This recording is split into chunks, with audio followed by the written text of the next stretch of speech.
తాంత్రిక విద్యల గురించి, రకరకాల విద్యల గురించి కూడా విన్నాం.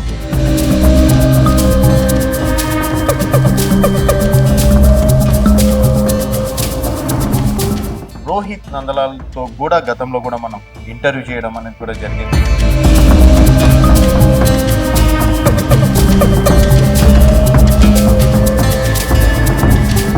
ఈ తాంత్రిక విద్యలు ఎంతవరకు నిజం, ఎంతవరకు అబద్ధం, దీనివల్ల అంటే వీరేదో జ్ఞానకుండలు చేస్తున్నారు కదా, నిజంగా మనసు అనేది ఆధీనంలోకి వస్తుందా? కుండలి ఏదైతే చక్రాలు శరీరంలో ఉంటాయో ఆ కుండలిని యాక్టివేట్ చేసుకుంటూ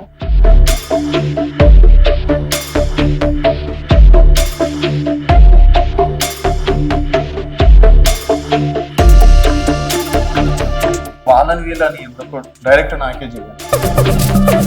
మీరు కూర్చున్నా నాకు ఎటువంటి ప్రాబ్లం లేదు. I'm ready to do for you also.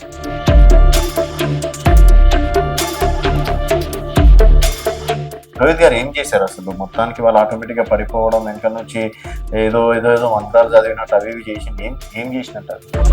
ఇది